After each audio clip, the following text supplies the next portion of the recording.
Welcome to the Underground Warriors podcast, where we explore human potential and learn from everyday heroes who have risen to life's challenges, conquered their fear, and are impacting the world in positive ways. I'm your host, John Christian.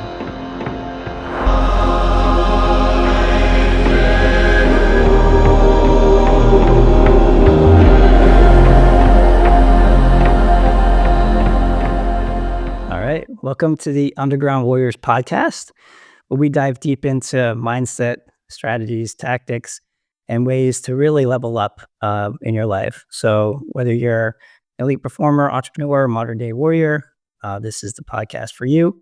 So we have a special guest today, and Yasmina has gone from shyness to a global super connector in a very, very short and extraordinary way. So Yasmina, so awesome to spend some time with you today. And we got to spend some time in Costa Rica recently, building relationships. And so let's dive in and learn a little bit more about your journey from, the starting of your journey to today and where it's brought you. Absolutely. Well, thank you for having me on, John. I so appreciate you and everything that you're about, and I'm just really excited that we get this time today. And yeah, it's been a journey for me. I'd say it's been about a 10-year journey. And so when it comes to building relationships or really connecting with people, I had a hard time of it at the beginning. When I was a kid, I was always a performer. I loved being on stage. I had a natural talent with acting and singing, but something would really something really strange would happen when I would get off the stage. And that would be when I had to talk to people or be around anyone or literally say any words to any human as myself. And I would just get really shy and really awkward and clam up. I was the quiet kid that would hide in the back of the classroom and watch as other kids who were less smart than me shot their hands up with confidence while I'm there like, but what if I get it wrong and then they judge me? I'm not going to say anything. So I know what it feels like to be an outsider. I know what it feels like to know that there's things about you that are good, but to not really see that worth and to not really know how to claim your space and how to express that. And I remember I would be, sitting in a lunch break with my friend group at the time. We call it a friend group. I felt like very much an outsider in that group as well, which I heard that the other kids were calling our friend group in my year the misfits, which is also funny. I didn't even fit in with the misfits. And, be chatting at lunch breaks. And I was never sitting in the middle. I was always sitting kind of on the edge. And on the rare times I was sitting in the middle, I was like, people were just kind of like talking over me like this. And people would have their backs to me. It would happen in classrooms as well. And I would just feel so upset. Like I would have this knot that would bury deep in my stomach of like, why am I not important? Why don't I matter? Why do people not want to hear what I have to say? And yeah, that was tough. I would just like slump back in my chair and hide behind a book and I'd pretend to read it. I wouldn't actually read it. The words would kind of just blur in front of me. I just needed something to do so I looked less awkward. And so that was kind of my reality. And so when I was 16 years old, I was sick and tired. And, there's the phrase of often people only make a change when the pain is too great. The pain of not changing is the greater than the pain of changing and the pain of transformation. And so, yeah, I, as a classic early Gen Zer, went to Google, which is everyone's best friend at the time. I think now it's ChatGPT. But I typed in the words, how to get charisma, because I thought, well, I want to be popular. I feel like all these popular kids that I'm looking at school, they got some kind of manual on how to human. They got the 101 steps and mine got lost in the post. Like, where's mine? And so I wanted to figure out the 101 steps of how to human. And so I went down all of these rabbit holes of listening to podcasts. I discovered podcasts for the first time, reading articles, and on this quest to understand how to human. And so I went down all these rabbit holes of learning about social skills and human psychology and the art of conversation and connection and networking and all these kinds of things. And slowly but surely, by trial and error and implementing these things and kind of going a bit too far on the pendulum in the opposite direction sometimes to really integrate that into my being, I became a more confident communicator. And I was suddenly able to look people in the eye, and I was able to, you know, look more engaging in conversation through gestures or whatever it is. And so I started to get that part down. And then I ended up getting into Cambridge University, making some nice friends, and living in a building that looked like a Disney castle, which was great. And yeah, kind of just like really enjoying the life there. I studied languages. And after my year abroad, I ended up in a finance internship. And it was another one of those big transformation periods in my life where I was like, all right, this is painful. This sucks. And before then, I'd just kind of been going around like, I know what entrepreneurship is. That sounds cool, but I never had the motivation to take action. But being in an environment where I was getting up super early every day to go to a purposeless profession, at least for me, around people who are saying, thank God it's Friday. Literally, finance at the time for me felt like a place of lost dreams. I remember one of my colleagues next to me, I said, what would you do if you weren't, working here? And she said, I think it was, I'd love to be an interior designer, or I'd love to be an art curator or something like that. And I said, oh, that's awesome. Like, why aren't you doing that? I was so confused as to why she wasn't doing that. And she said, well, I like money. And it just something in that just made me so sad. And so I decided enough of that. I want to learn about entrepreneurship. And so I remember going home while I was still working there, and I would like look up these entrepreneurship courses. And then I thought, well, how am I going to know about entrepreneurship? Well, the best way to do that is to connect with other entrepreneurs and to learn about them. Okay, why would they want to talk to me? I'm just a student. And so I decided to create a podcast because I thought, well, that's going to be a great excuse to talk to whoever I want to talk to. And so I remember coming back home late in the evenings from my internship, and I'd be like looking up Fiverr designers to design my logo, and I was buying the microphone and I was taking the action.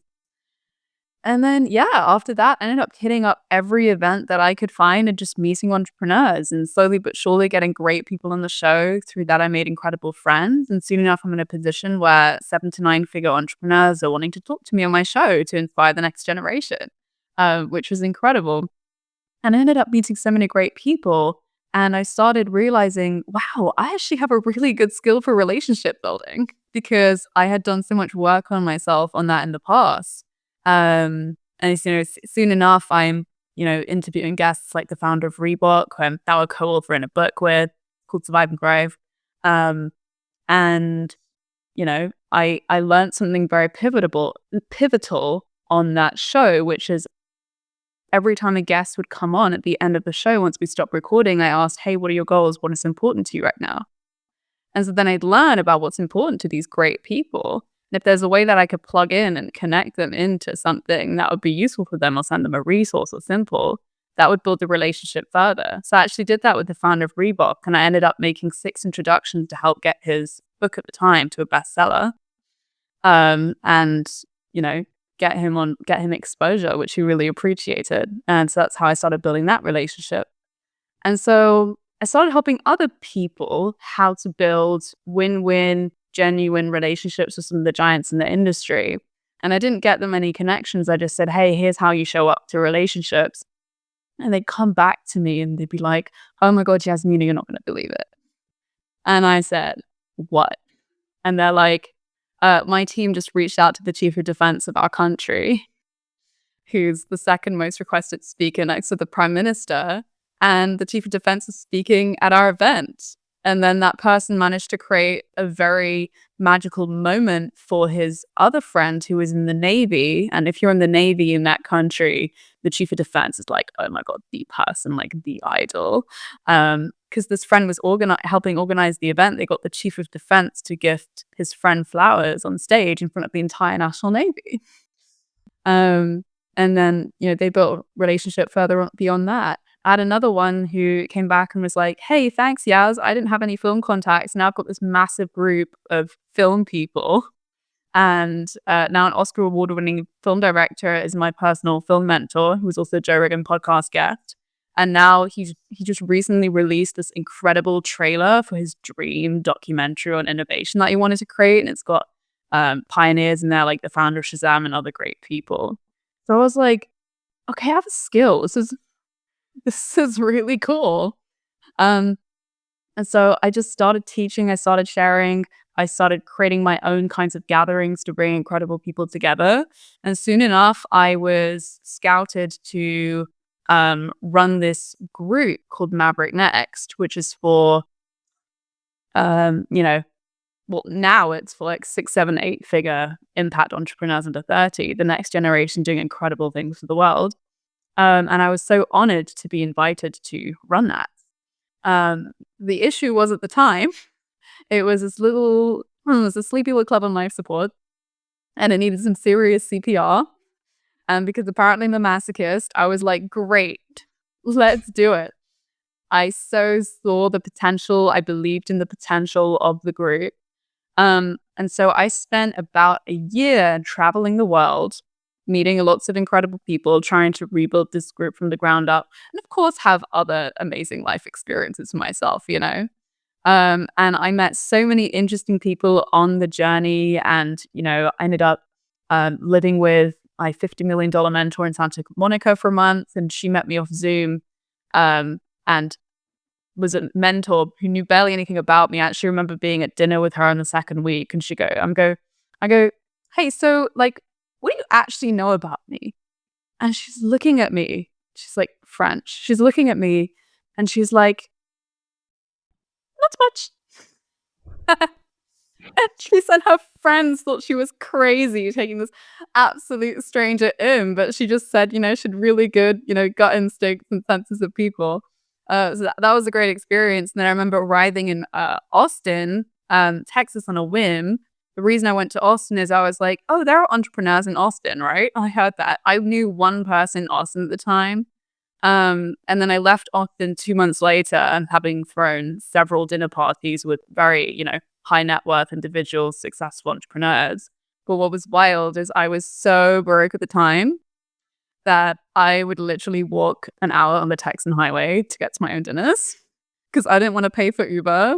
And I just remember like sitting next to these multimillionaires of like, oh yeah, I could sell that arm of the business, like for if I wanted to, like just another 8 million, just another 8 million. I'm like, this guy was like 24 at the time, that guy. And I'm just sitting there like, yeah, just another 8 million. I just looked at my bank account that morning and it was like, not that. And yeah, I ended up getting into some other incredible rooms. I was invited to the first rule board to take place in France's French Revolution, VIP for free because I made some high-level introductions. They literally sat me next to a handsome prince in the Palace of Versailles. You cannot make this up. And, being at Andrea Bocelli's farmhouse and being at some mastermind with Deepak Chopra for the Chopra Foundation. So I ended up in a lot of incredible rooms, but something still wasn't working. And what's interesting is I ended up in LA at one point during my travels, and I ended up hanging out for a few hours with a super connector at his apartment in Beverly Hills. And this guy, he has like a really flashy life, like hot model girlfriend, billionaire celebrity Rolodex, red carpet events, yacht parties, like everything that looks cool that like little boys who follow Andrew Tate are like, I want that kind of life, like that kind of person. And so we're talking about how he built his network. And this guy was really smart, like so smart, so sharp, really almost like a chess player, like his network is a chessboard or something. And he knows a lot about human psychology. However, the human psychology elements that he was talking about, while tactical and while strategic, while smart, I was definitely making notes, they came from a manipulative energy. They came from a transactional energy. And they came from a really inauthentic energy. So I remember one of the stories he shared is like, oh yeah, when you're at a yacht party around really successful people, stay quiet, don't say anything, because then you're mysterious and they don't know anything about you, and then they want to know about you. And then you kind of that person that just like connects people, and they're like, who is this person? And then, what, this, that, this, that. And I was saying, I listened to that, I was like thinking that, I was like, okay, like, I understand what you're saying. I understand the psychology behind it, understand that it's worked for him, and I understand the merit of it, but that just doesn't feel good to me whatsoever. Um, and then at some point he shared that he had had cancer previously. And he'd had all this incredible network before he'd had cancer. But he said, when I got cancer, I lost my network. And I thought that was so tragic, because I'm like, what's the reason to have a network? Okay, if you're building a network just to make money and go to flashy events, I'm sure what he was doing was fantastic. But if you're building a network for, long-term wealth, long-term joy, long-term fulfillment, long-term adventure, long-term legacy in alignment with who you are, well, that kind of failed, because a network is supposed to support you when you're at your lowest. That's why you build it. And I said, well, why is that? Why did you lose your network? And he said, because I was no longer relevant. I was no longer on the scene. And it's like, I have friendships and long-term business relationships or just general personal relationships where we might not talk for months or even years, but then I know that they're always there for me. I know that they're there. I don't need to be relevant or on the scenes. We just have a loving and genuine connection. And so that was really pivotal for me, because while for the most part I was being genuinely myself while I was building relationships, I did have to look at a part of myself that was still being transactional. And I had to look at a part of myself that was jumping on calls that weren't aligned, or where I was being drained, or where I was hiding parts of myself because I was afraid I would be judged. Um, and so that really changed things for me, because I thought, well, I'm okay with saying no to things that aren't aligned. I had to come to a place where I was okay with saying no to people that I actually genuinely didn't feel like I really liked, loved, and connected with. And I think so many people are stuck in this trap of connecting with people and building relationships to quote unquote network because, oh, well, this person has lots of money, or this person has lots of status, or this person is something that I want, or this person can open doors for me. But if you're connecting with someone, which is all well and good, but if you're connecting with someone just for that reason, and there's no deeper heart connection or deeper relationship, then you're not building a genuine relationship that has longevity and that's going to last. And it might be okay if you're like, quote unquote, using each other for a transaction. And I'm not judging transactional relationships whatsoever. They all have their place. But it's not the things that are going to elevate you to your highest potential and to your greatness. And so, when I came back to London after those travels, this community was still failing, and it was really weighing on me. And I remember there was a period where I was so burnt out that it was one day I was so burnt out, my brain wasn't working. I literally was like, hey, I'm going to read one of my favorite books. This is going to be easy. I open up my Kindle, I get to page 1, and my brain's looking at the words, and my brain's like, sorry, I can't read words right now. So all I could do was like lie in my bed and listen to like a really nice audiobook of a fiction novel. And like going around the corner to the shop was like a whole expedition. I was that burnt out.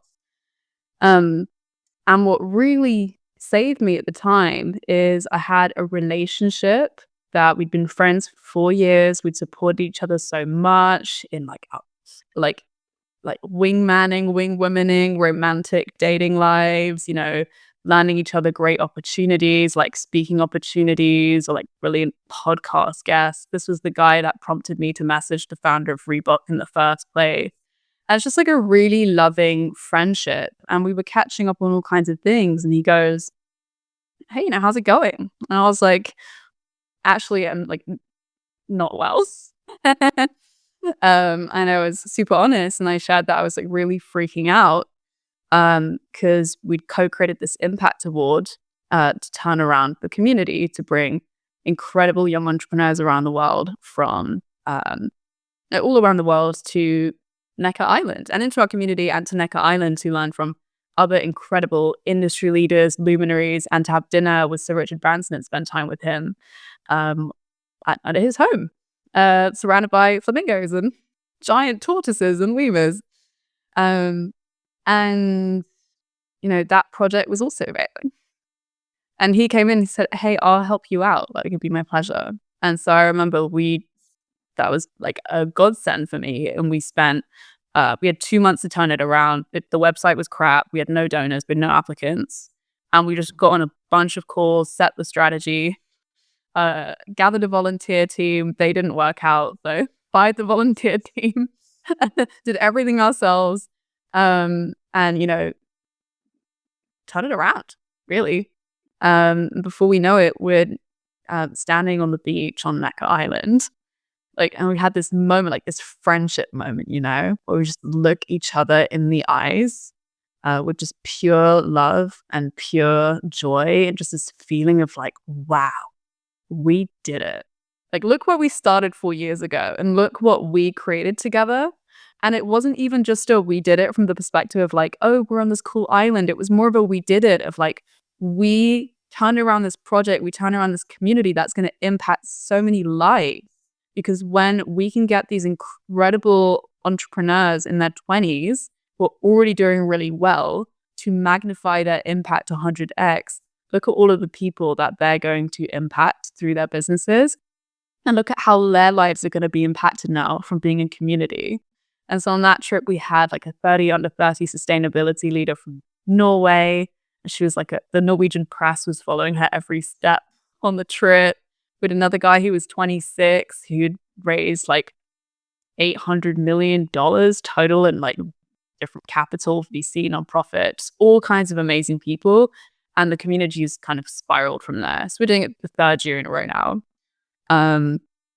But yeah, I would say one of the biggest lessons I've learned on my journey is how do you build relationships that attract soul-aligned connections that where you literally end up creating this little vortex for yourself where suddenly all these amazing opportunities and people and deals and adventures flow to you, and it's all in alignment and it's all from a place of love. And you're never hopping on a call because you feel like you have to. You're always hopping on calls with amazing people because you feel like you want to. And then your life just ends up like some weird fantasy. Like people tell me, Yasmina, like, I don't really understand like what you're doing. Like, how did you end up free climbing a waterfall in Costa Rica? Like, how did you end up in all of these wacky places?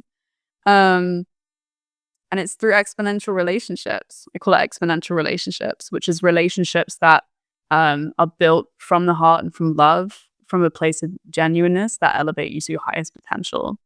And so, yeah, I think, you're all about those kinds of things because I think, with what you're doing with Circus is how can you live a life that's truly of your own design?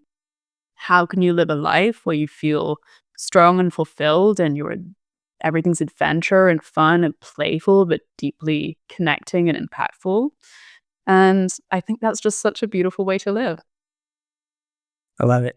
Yeah, there's a lot to unpack in that, and a few different through lines that I can relate to personally growing up and kind of feeling uncomfortable inserting myself in conversations or kind of taking a little bit of backseat or being overwhelmed by the situation. And, when my wife met me in college, I didn't talk a lot. So she thought I was like an asshole because, you know, because I wasn't talking, kind of like the guy in the back of the room.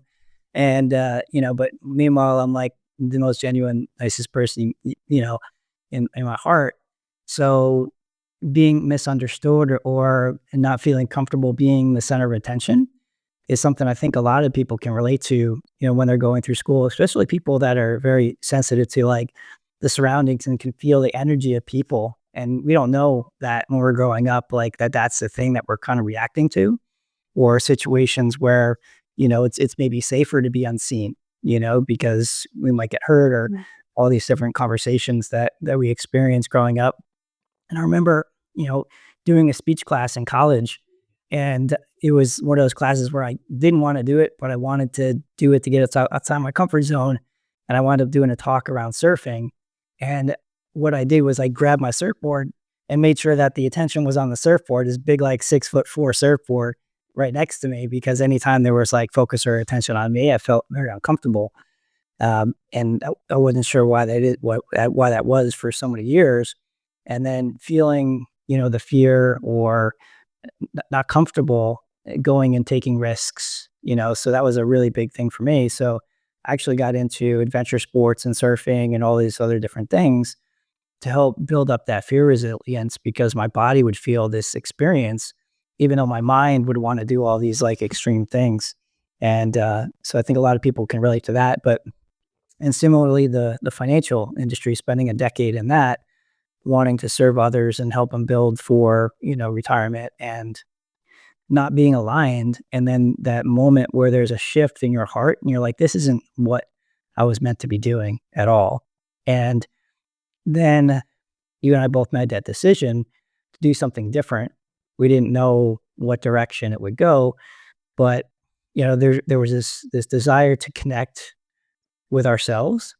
And the deeper that we connect with ourselves, the deeper that we connect with others in a very genuine way. So, going and, like you said, starting to put myself out there, and, starting to spend time with people that were outside, like the norm of who I might regularly spend time with, in aligning values. I think that was for me, was like when I truly wanted to understand the person's values and what they stood for in the world. And like you said, how I can support that person, even if I have a small network, or like small resources at the time. There could be something you don't know until you ask what somebody might be looking for. They might be just looking for a hug, and you give somebody a hug, and that's all they're looking for, and that's value. So really understanding what value meant to others was a huge shift. And actually, started sending email out to some of my, business heroes and mentors. And Mavericks, and Yannick was one of those people that I first reached out to. And we have that kind of bond and thread through that conversation and interaction. And uh, and he emailed me back. I'm like, I was shocked, like this guy that had, achieved some very good success in the world, and was networking with some high level people. And then also reaching out to my childhood surfing mentor, Brad Gerlach, who was number one surfer in the world.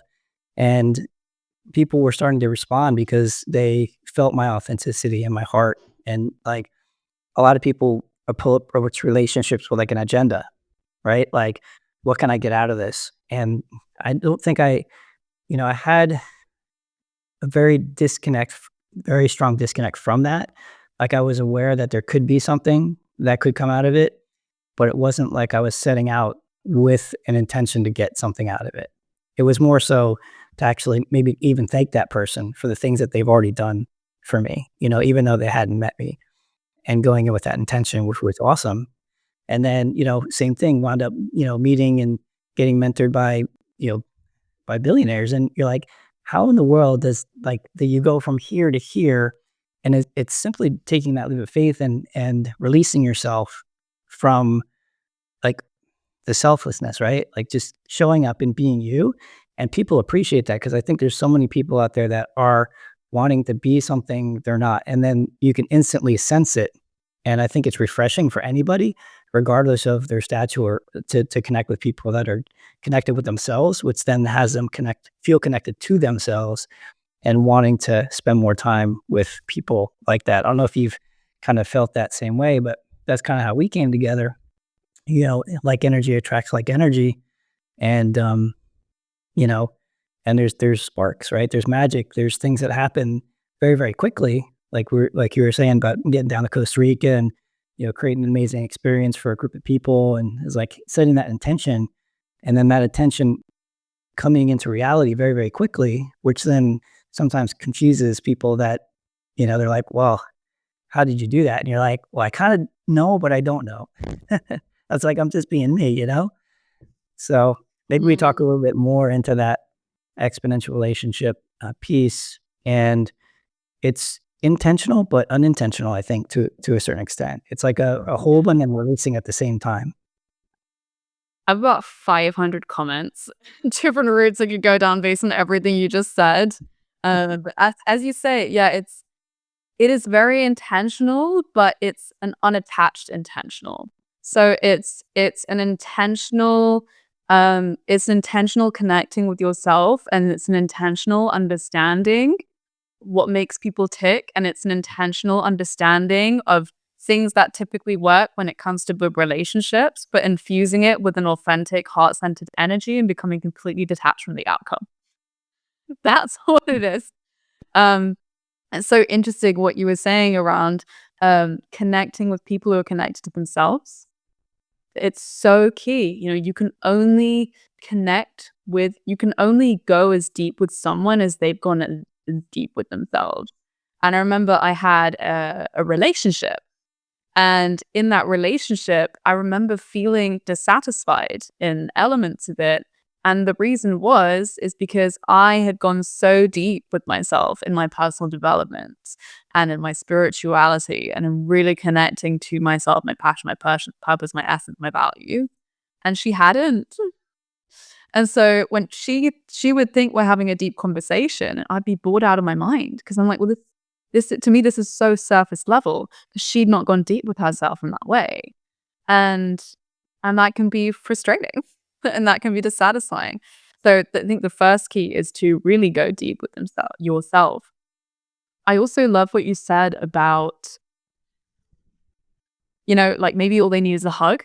When try like reframing of what giving value means. And I think when people think about the idea of giving value, they often think it's something tangible. Oh, I need to donate my time or like give a resource or money or a skill set or a connection. And all of those are great ways of giving value. But actually, one of the most underrated and most effective ways of actually giving value is to give someone positive emotions, because everyone wants to move towards feeling good emotions and move away from feeling bad emotions. So if someone is in your presence and they feel bad emotions, they're going to want to distance themselves from you and not spend time with you because you trigger bad emotions. For them, that's the experience of spending time with you. But if you're someone who's just a joy and a delight to spend time with, or you're hilarious, or you're just really loving and you make someone feel really safe or just happy and jolly, they're going to want to spend more time with you. I was at an event very recently with a lot of incredible industry leaders. And there was someone there who I'd connected with who I hadn't spoken to very much, but I could thought, okay, this is like a really, nice guy, and like we connected in a way. And we ended up exchanging a couple texts and hopping on a call very recently.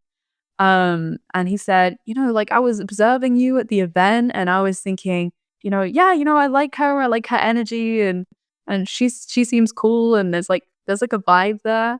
And then he said, and then when you said goodbye, that's when I really got it. And I could see and feel the love coming from you. And I thought, I like this person. And he literally opened the phone call. This guy sold $1 billion company. Okay. And he's got crazy stories about yoga's levitating. And so, he's a very, very successful person. And he says, hey, I have a lot of acquaintances, but I don't have many friends. I really don't have many friends. I think you could be a friend. That is the power of showing up as truly authentically yourself, who's so in tune with yourself and your heart that it radiates something that people want to be around. Yeah. Yeah. That can relate. When you were saying about creating those emotions years ago, I went to one of my first, investments in myself to work with some mentors, and they asked a question to me, and they said, "What kind of emotions do you want to create in others?" as a path forward or a way of being. And I was kind of taken back because I'd never thought about that. And it came to helping people feel alive and awakened inside. And, and looking back and you connecting that dot to like, why is it that, there is a number of people in my network that not only I enjoy spending time with, but they also enjoy spending time with me.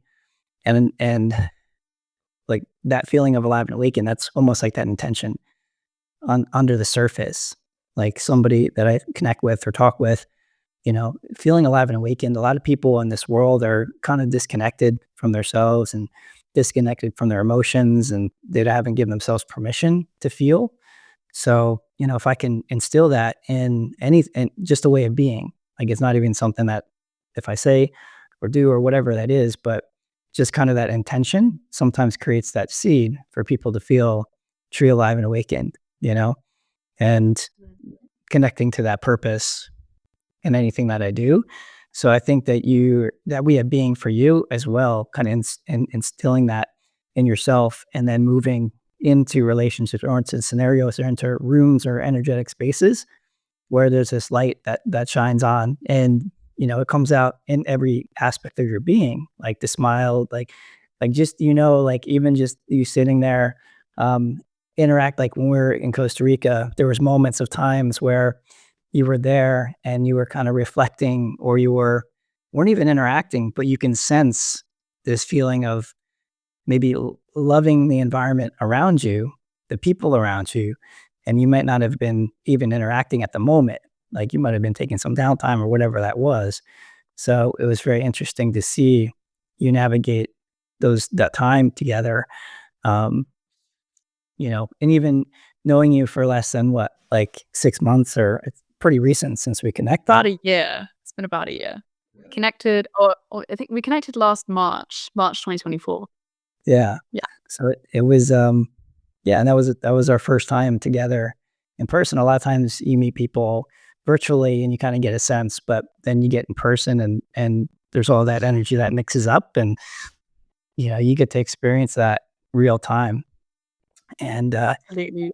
yeah, it's so you've always had that very caring, compassionate, understanding approach to like the relationship that we've developed over the year, which is awesome. So it's not surprising that you'd be invited to all these different places, and people that normally have walls, and you know there's reasons that they have things that screen people, because there are a lot of people that are just out for themselves or looking to leverage an opportunity or all that other stuff.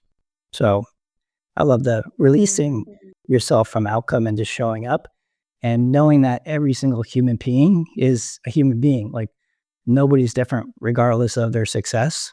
They might have had different skill sets or had different mentors, or, but we're all human and we all feel the same thing. And I think if we go into those relationships and really understanding people at the core and understanding ourselves, the things that'll, like, I still can't imagine like 10 years ago, the 10-year-old or 10 years ago, me looking at the experiences that I had because I stepped into who I truly was. It's mind blowing. And I'm sure you look back some days, you're like, how in the world, you know, did I get to this spot? Um, Yeah. so I think super, super powerful. So if you had maybe one challenge for Yeah. your, good, Sorry? I was gonna say, go ahead. You were gonna say something. I think we just had a connection. Okay.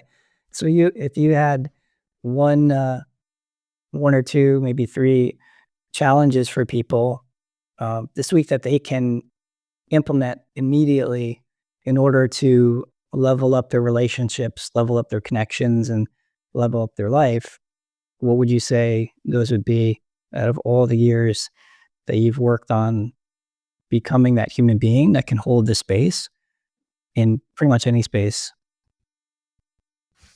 I have so many. I can give you 4. I'm gonna base them off, but I'm gonna base them off the conversation we've been having. So first of all, I think people really underestimate people's willingness and ability to respond to someone with the right offer or mindset. So you said you reached out to the number one surfer in the world, right? And got a really nice response, and maybe even built a relationship. I don't know. But built a relationship. It's incredible, right? And people have these really inflated conceptions in their mind of like, that person's not going to like respond. Little old me?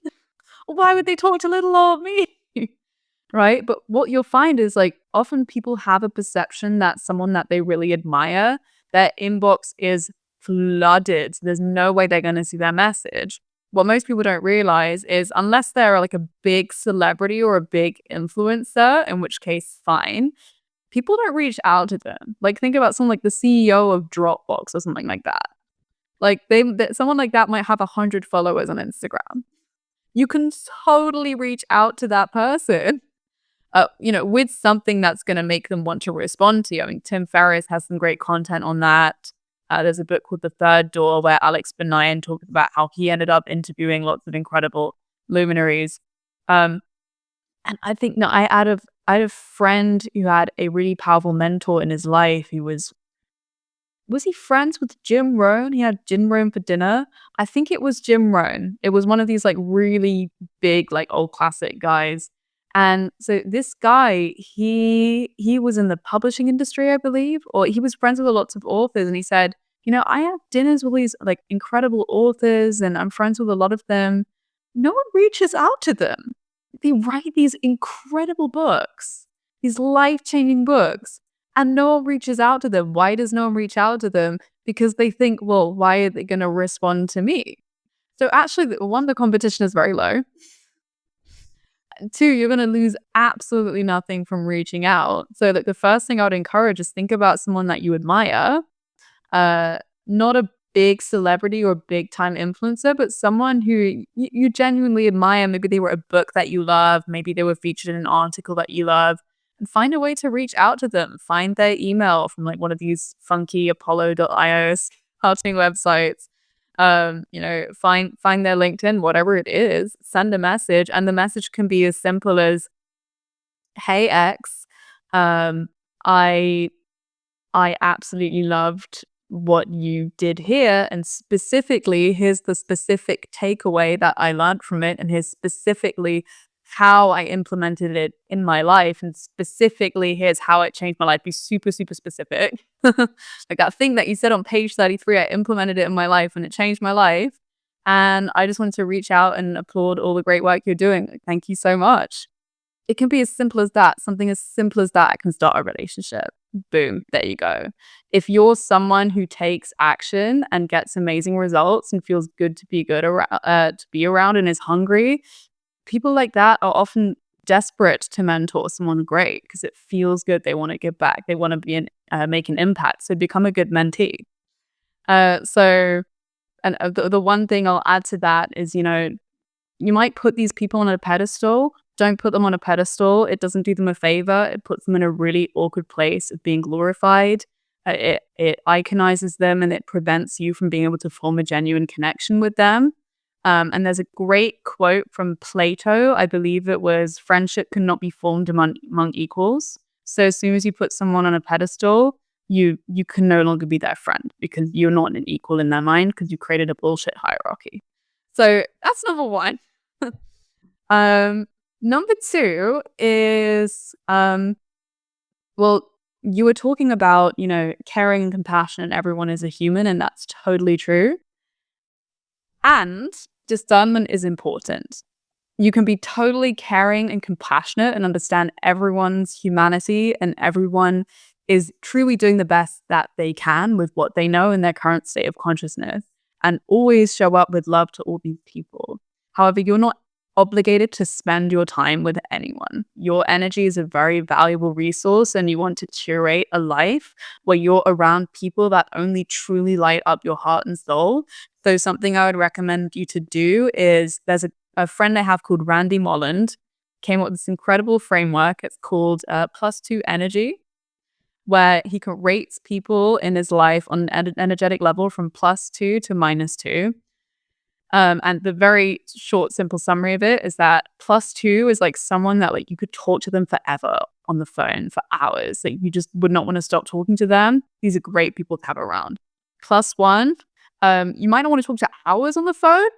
Maybe, but like you still feel really good when you're around them. You have a good time. That's great. 0 is the danger zone. It's in limbo because you're not sure, like, do they give me energy or do they drain my energy? I'm not sure. So if someone's a 0 in your life, you might want to quickly decide, okay, are they a +1 or a -1?